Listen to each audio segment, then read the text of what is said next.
Bismillahirrahmanirrahim. Assalamualaikum warahmatullahi wabarakatuh. Alhamdulillahirabbil alamin. Alhamdulillahilladzi an'ama 'alaina bi ni'matil imani wal islam. Asyhadu an la ilaha illallah wahdahu la syarikalah wa asyhadu anna Muhammadan 'abduhu wa rasuluh. Allahumma shalli wa sallim wa barik ala sayyidina Muhammad wa ala alihi wa ashabihi ajma'in wa man tabi'ahum bi ihsanin ila yaumiddin. Alhamdulillah, saudaraku, semua pemirsa channel Dakwah Sulsel yang sama dimuliakan dan dirahmati oleh Allah Subhanahu wa taala dimanapun Anda semua bisa menyaksikan acara ini. Tidak terasa hari ini kita sudah ada di hari ke-23 dari bulan suci Ramadan. Mudah-mudahan puasa 23 yang akan segera berlalu dari kita beberapa saat lagi ke depan. Semua berlalu dengan indah, membawa semua amalia Ramadan dari malam pertama sampai pada hari ini. Amalan qiraatul Quran kita, salat lain kita, infak sedekah dan saum itu sendiri. Semoga semuanya kelak bisa menjadi amal terbaik yang kita persembahkan di hadapan Allah Subhanahu wa taala. Salawat alam sebagaimana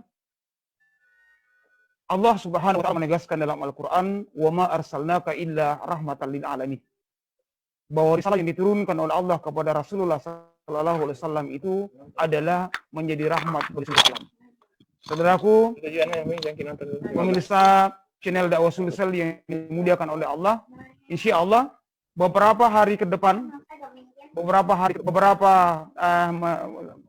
menit ke depan, kita akan membahas pada kajian Islam ideologis kali ini sebuah tema penerapan syariat Islam memberantas kriminalitas. Salah satu hal yang penting dalam kehidupan berbangsa dan bernegara, dalam kehidupan bermasyarakat itu adalah terkait dengan amnia, terkait dengan keamanan. Di antara yang menjadikan terganggunya kondisi keamanan dimanapun itu, di tengah-tengah masyarakat, itu ada tindakan. Nah, dalam Islam, syariat Islam yang diterapkan itu diyakini itu akan mampu memberantas kriminalitas. Sebelum kita lebih jauh, penting untuk kita memahami, menyamakan persepsi kita, apa yang dimaksud dengan kriminalitas itu. Saya coba mengambil qaimu mahzuratun syar'iyyatun zadallahu ta'ala anha bihaddin au ta'rir. Kalau begini banyak yang pakai. Pemilihan tanah. Jarima adalah perbuatan-perbuatan yang dilarang oleh Allah Subhanahu wa taala, yang dilarang oleh syarak, yang diancam oleh Allah Subhanahu wa taala dengan hukuman. Jadi ancamannya itu adalah bihaddin au ta'sir. Ancaman hukuman dari Allah itu adalah dengan hukuman had atau ta'sir. Nah, tindakan kriminal tersebut di antaranya kita bisa karena waktu kita yang terbatas, pada kesempatan kali ini kita membatasinya. Jadi kalau kita berbicara tentang kriminalitas itu luar biasa banyak.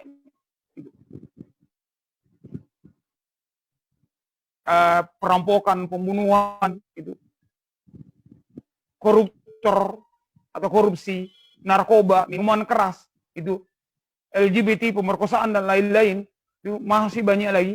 Karena waktu kita yang singkat, maka insya Allah yang akan lebih kita bahas pada pertemuan kali ini, yakni pergaulan bebas. Pemirsa channel Dakwah Sulsel yang dimuliakan oleh Allah, pemberantasan tindakan kriminal oleh khilafah. Jadi memang dalam Islam itu syariah itu secara utuh, secara kafah bisa diterapkan, bisa diamalkan, itu memang harus diterapkan oleh negara. Ya. Makanya misalnya ketika berbicara tentang tindakan kriminalisasi, memang yang ini di sini ada peran negara. Jadi pemberantasan tindakan kriminal oleh khilafah secara umum itu mencakup dua hal.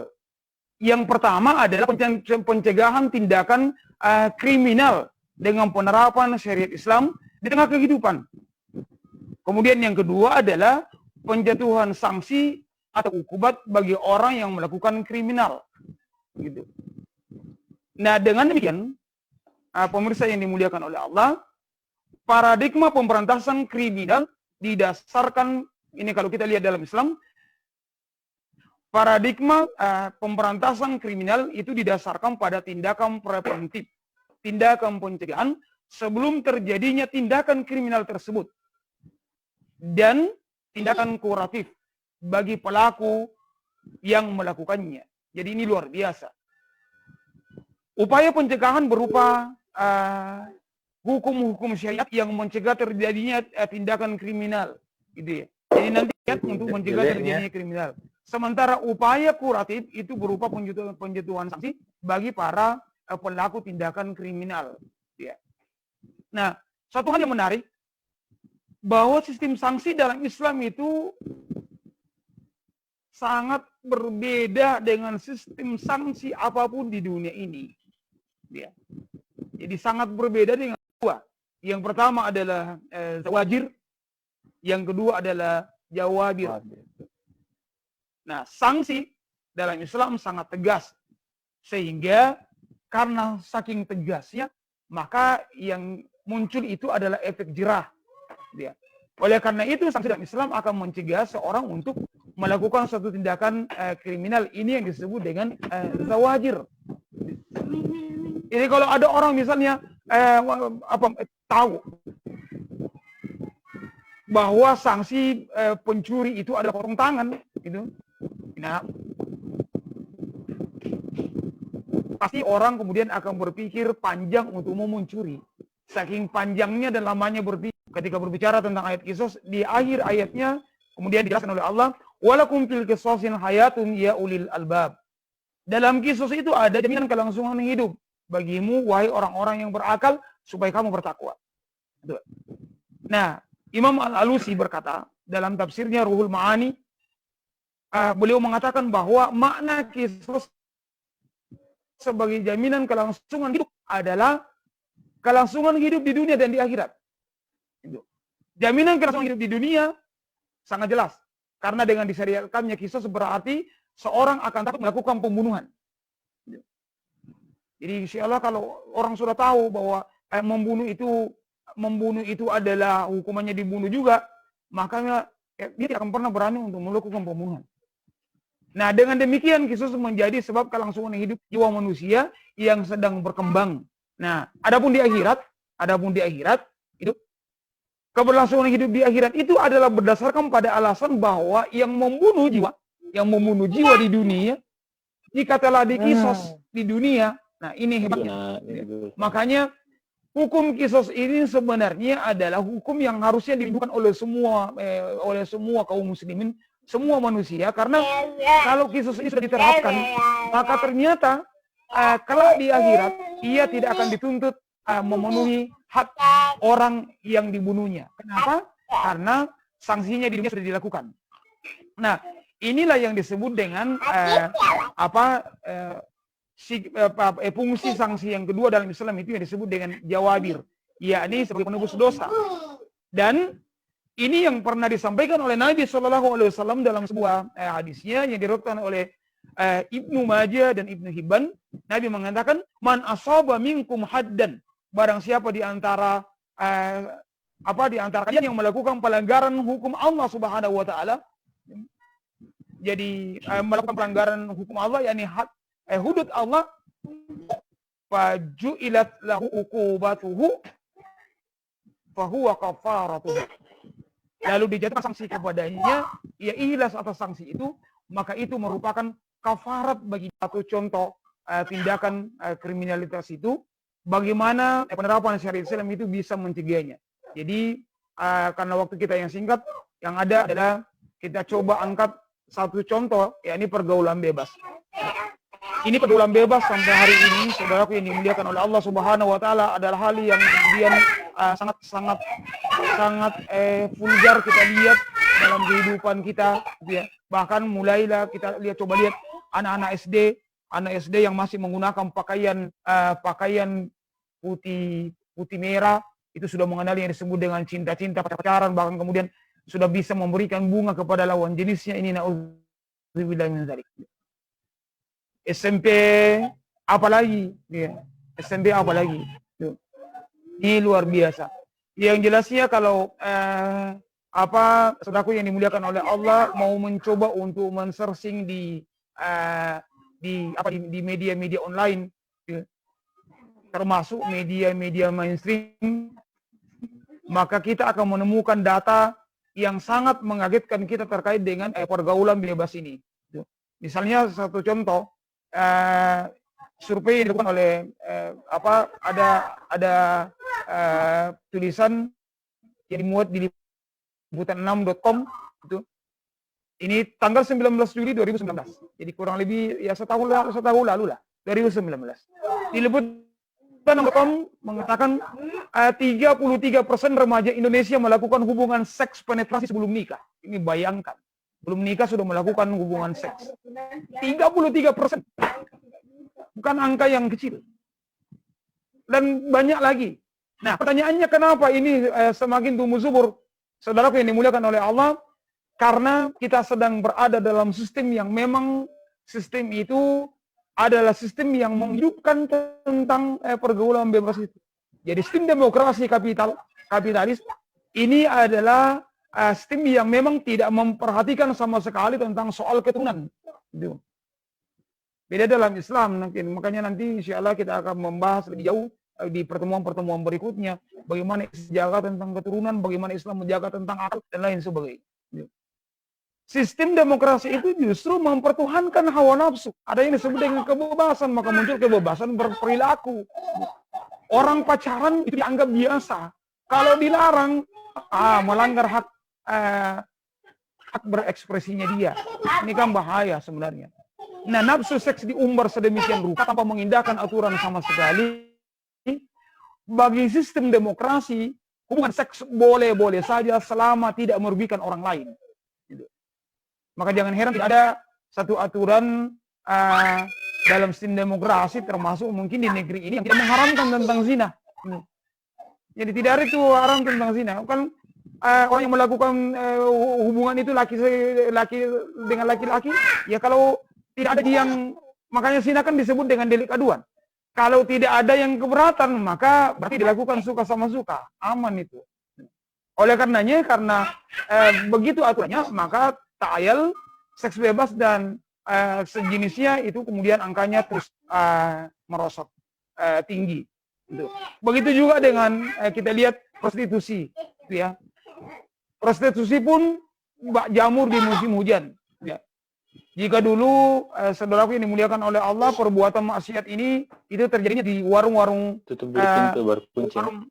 warung yang remang-remang saja, atau lokalisasi pelacuran saja, gitu. Ya kini tempatnya canggih, gitu, saudara. Tempatnya canggih di hotel-hotel berbintang.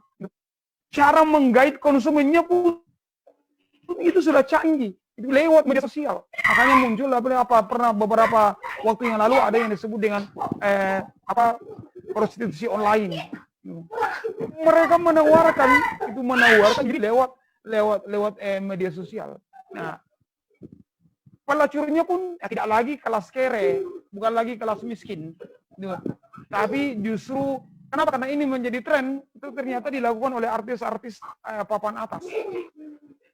Spektrum hidup belangnya pun itu kian lebar, dari miskin hingga pada konglomerat. Luar biasa. Saudaraku yang dimuliakan oleh Allah Subhanahu wa taala, Ini semua adalah fakta yang kita alami, yang kita alami, dan setiap saat kita bisa saksikan. Saudaraku yang dimuliakan oleh Allah, kalau fakta ini terus keadaan seperti ini terus berlanjut, maka ini ngeri. Kalau itu terjadi terjadi ini, maka sebagai seorang muslim kita wajib prihatin bentuk wujud kecintaan kita kepada negeri ini, maka kita wajib prihatin dengan ini, dan kita mencoba untuk bagaimana memberantas semua itu. Kenapa? Karena selama tindakan perbuatan seperti ini jalan terus, maka demi Allah negeri ini itu semakin jauh dari rahmat Allah Subhanahu wa taala. Dan ini tidak akan pernah terjadi dalam sistem Islam, saudara. Yang pasti hal ini tidak akan pernah terjadi dan kita tidak akan pernah menemukan dalam sistem Islam. Dalam sistem ini negara sangat menjaga keturunan manusia. Bukankah manusia diciptakan berlainan jenis untuk melangsungkan keturunannya? Maka dari itu Islam sangat menjaga tentang perilaku manusia agar tidak menyimpang dari fitrah penciptaannya. Dia tidak menurutkan dan mengumbar hawa nafsunya. Oleh karena itu, bagaimana negara bisa mencegah terjadinya itu? Maka itu tadi yang saya sebutkan di awal, bahwa negara melakukan dua hal. Di antaranya adalah penerapan hukum-hukum syariat yang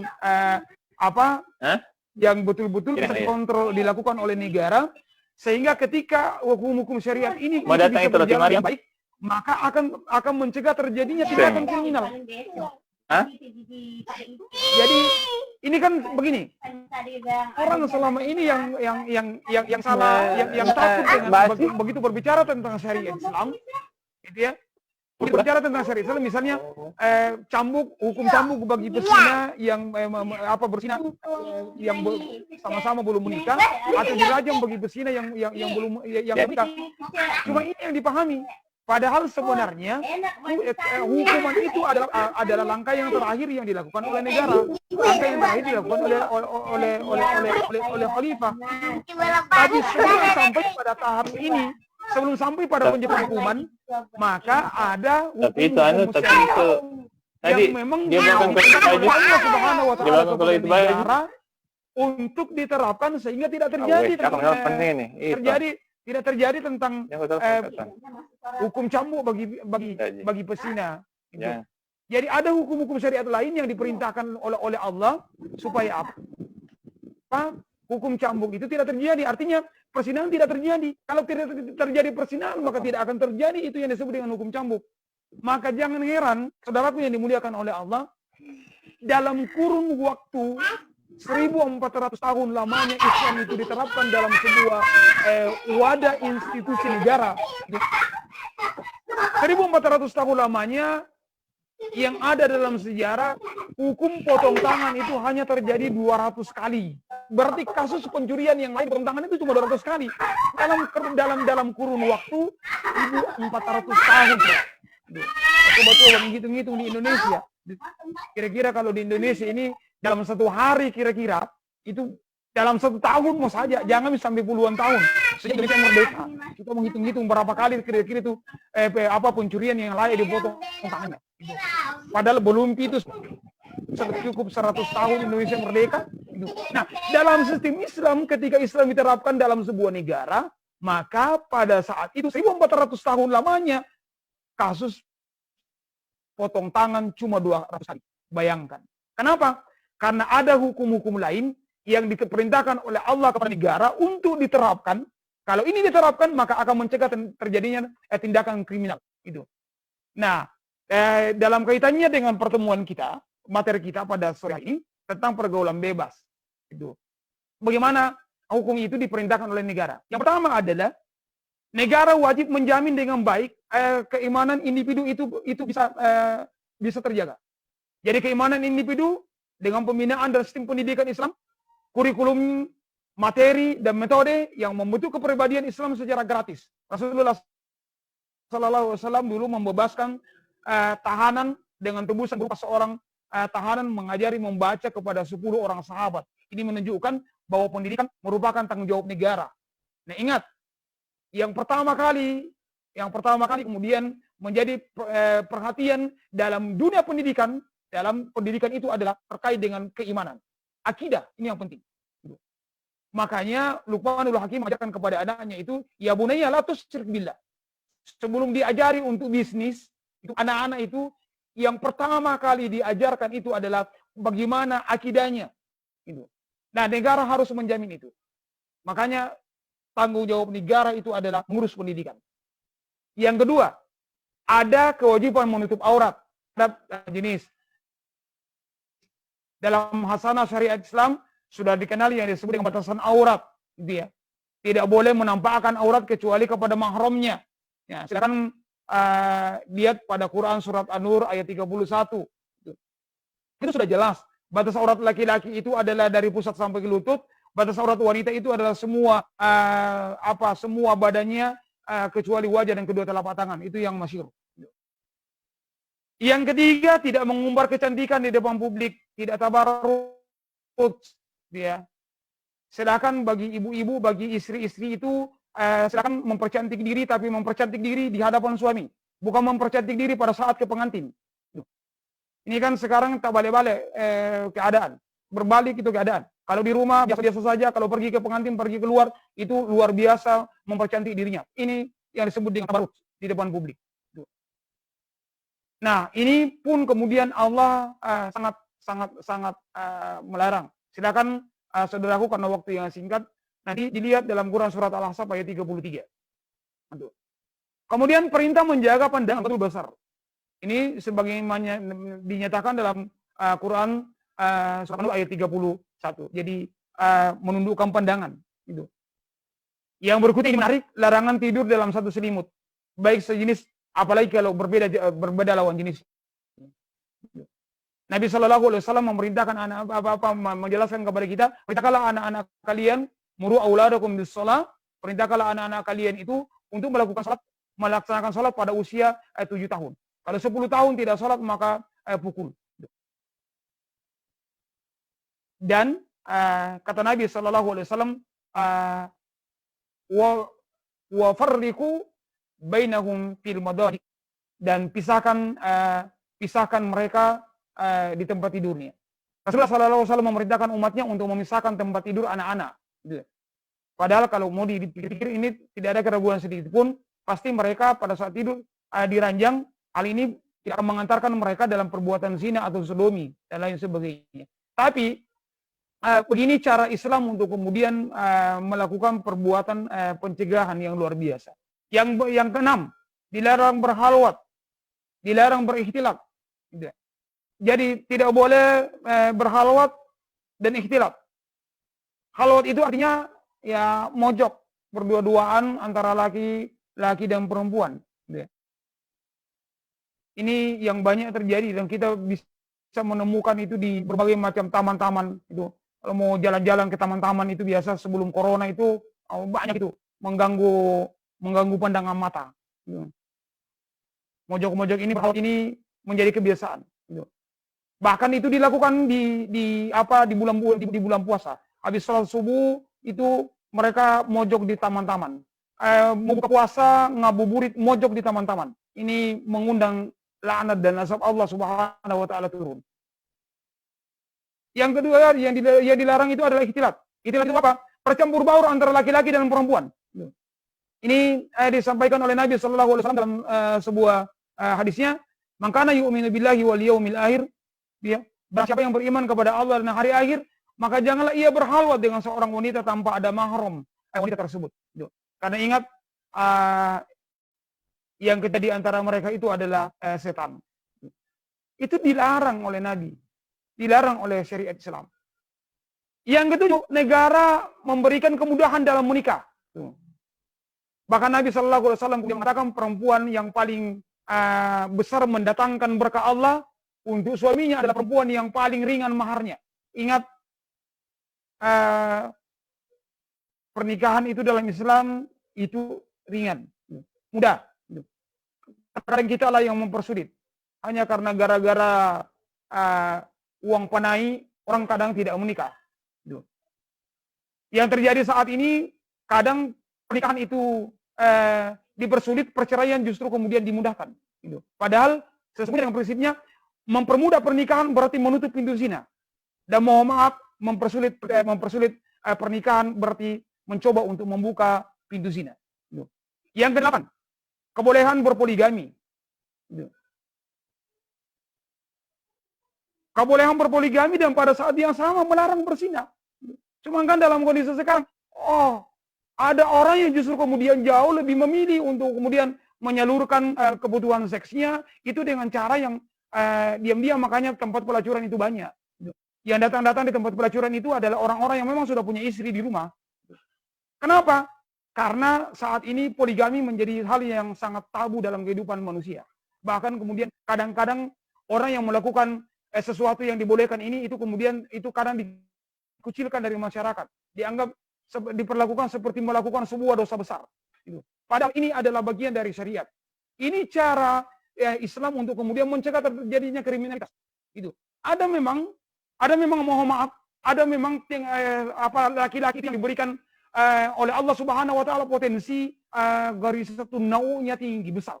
Jadi potensi penyaluran seksualnya itu kemudian tinggi. Nah, orang-orang seperti ini kalau kemudian tidak dibuka keran untuk melakukan poligami, maka demi Allah, mohon maaf, dia akan lompat pagar. Dan dia melakukannya di luar, dan itu saya kira mudaratnya jauh lebih besar. Kenapa? Boleh jadi dia bersama dengan perempuan yang tidak beres, dan sudah pasti perempuan yang tidak beres di luar yang dapat. Dia bergaul dengan perempuan yang tidak beres di luar, lalu kemudian dia pulang, sudah. Penyakit kelamin itu ada pada dirinya, datang kemudian bersama dengan istrinya lagi yang sah di rumah, sudah, istrinya kena, anaknya kena, ini na'udzubillahi min dzalik. Begitu indahnya Islam. Dia tidak menutupkan tentang itu. Yang kesembilan, negara menerapkan sistem ekonomi Islam yang menjamin kesejahteraan rakyat, sehingga tertutup alasan ekonomi untuk melacur. Ini kan sekarang ini banyak orang yang ketika ditanya, kenapa melacur? Karena ini persoalan ekonomi. Artinya apa? Di sini ada peran negara. Maka di situ kemudian ada peran negara. Negara harus tentang terkait dengan lapangan kerja ini, harus negara membuka lapangan kerja seluas-luasnya, bisa diakses oleh seluruh masyarakat itu tanpa kecuali. Tidak seperti sekarang, yang bisa mengakses lapangan pekerjaan adalah orang-orang yang kemudian memang dekat dengan kekuasaan. Dan Islam semua orang kemudian diminta untuk kerja. Maka laki-laki yang sudah balik wajib untuk bekerja. Tidak boleh ada yang tinggal di rumah. Kalau ada orang yang tidak bisa bekerja dalam Islam karena misalnya keterbatasan fisik atau kemudian sudah tua, maka bagaimana dengan kebutuhannya? Ada yang disebut dengan penanggungan dalam Islam. Maka keluarga paling dekatnya yang kemudian menanggung kebutuhan hidupnya. Mungkin ada yang bertanya, Ustaz, kalau yang kerabatnya sendiri tidak mampu, maka di sini kemudian negara harus hadir untuk menanggung kebutuhan pokok setiap warga negaranya. Sehingga dengan itu tidak ada alasan lagi. Ada perempuan yang didapatkan di tempat lonte, itulah kemudian ditanya, kenapa? Iya, saya tidak punya pekerjaan. Itu tidak ada. Artinya apa? Penguasa kemudian akan berdosa di hadapan Allah Subhanahu Wa Taala ketika ada warganya yang melacur hanya karena gara-gara persoalan ekonomi. Yang kesembilan, negara menerapkan ekonomi Islam yang menjamin kesejahteraan rakyat sehingga tertutup alasan ekonomi untuk melacur. Yang ke-10 adalah negara melarang pornografi dan porno aksi, kemudian mengontrol tayangan-tayangan, semua media kemudian dikontrol dengan baik oleh negara, yang merusak masyarakat itu kemudian itu dicabut isinya. Ini diantaranya yang kemudian dilakukan dari 10 poin ini. Kalau semuanya diterapkan oleh negara dengan baik, maka insya Allah pergaulan bebas itu tidak ada, pelacuran itu tidak mungkin ada. Nah, kalau ada yang kemudian kalau sudah diterapkan begini, dari 10 poin ini kemudian sudah diterapkan dengan baik, akidah sudah dijaga dengan baik, kewajiban menutup aurat sudah terjaga dengan baik, tidak menggunakan apa kecantikan di muka publik atau tidak tabarrus, kemudian menjaga pandangan, larangan tidur bersama dalam satu selimut, larangan berhalwa dan ikhtilat. Lalu kemudian berikutnya adalah memberikan kemudahan dalam negara memberikan kemudahan dalam menikah, membolehkan apa yang disebut dengan poligami, negara menerapkan sistem ekonomi yang menjamin kesejahteraan, negara melarang porno aksi dan pornografi. Kalau masih ada semua ini sudah dilakukan, terus masih ada juga yang melakukan perzinahan, masih lakukan pergaulan bebas, maka wajarlah untuk diberikan sanksi. Supaya apa? Dia menjadi jera. Itu. Supaya apa? Dosanya kemudian menjadi ditebus di hadapan Allah Subhanahu wa taala. Nah, Islam mewujudkan kemaslahatan hal ini seperti adanya perintah menikah serta larangan melakukan zina. Nah, makanya di dalam Al-Qur'an kemudian kita diperintahkan oleh Allah, "Fankihu ma taba lakum minan nisa masna wa thulatsa wa ruba." Karena itu nikmatilah, nikahilah wanita-wanita yang menyenangkan di antara kalian. Itu kan. Pada saat yang sama Allah mengharamkan tentang zina, wala taqrabuz zina innahu kana fahishatan wa sa'a sabila. Saudaraku yang dimuliakan oleh Allah, ayat ini juga memberikan pengertian melalui iltizam bahwa negara harus menutup semua jalan yang bisa mendekatkan ke arah persinahan. Karena itu negara harus betul-betul melarang misalnya beredarnya pornografi di tengah-tengah masyarakat. Negara harus menghalangi campur baur antara laki-laki dan perempuan di masyarakat. Negara harus mengawal terwujudnya kewajiban bagi semua orang menutup aurat. Tidak boleh ada wanita yang mengumbar kecantikannya di depan publik. Negara harus menjamin penerapan sistem ekonomi dengan baik. Nah, di samping itu masih ada dua, dia ada kontrol yang dilakukan oleh negara.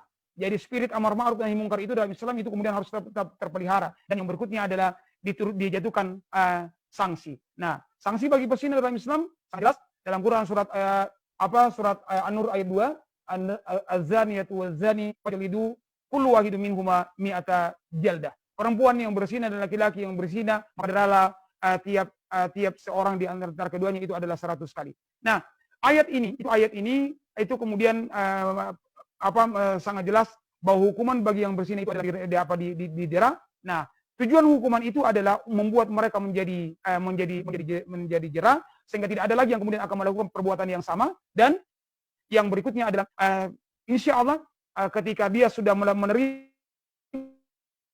hukuman di dunia, maka dosanya terkait dengan perzinahan itu sudah selesai dan di akhirat kelak tidak akan dimintai pertanggungjawaban oleh Allah Subhanahu wa taala. Di situ indahnya tentang syariat Islam, saudaraku yang dimuliakan oleh Allah, sehingga mestinya seorang muslim itu kemudian betul-betul harus mengkaji dengan baik sehingga dia tidak serta-merta takut. Begitu mendengarkan tentang syariah, potong tangan, rajam, maka itu yang ditakuti. Padahal sekali lagi ada poin-poin dari ada 12 poin-poin tadi yang kemudian sebelum terjadinya supaya tidak terjadi yang disebut dengan potong tangan atau tidak terjadi yang disebut dengan rajam dan didera, maka 12 poin itu kemudian harus dilakukan oleh negara dengan baik. Ini cara untuk kemudian melindungi masyarakat dari kriminalitas, dan inilah cara Islam untuk kemudian mencegah terjadinya tindakan kriminalitas. Mudah-mudahan saudaraku yang dimuliakan oleh Allah Subhanahu wa taala, saya berharap kita kembali betul-betul mengkaji Islam ini secara utuh sehingga kita tidak fobia terhadap ajaran Islam itu sendiri,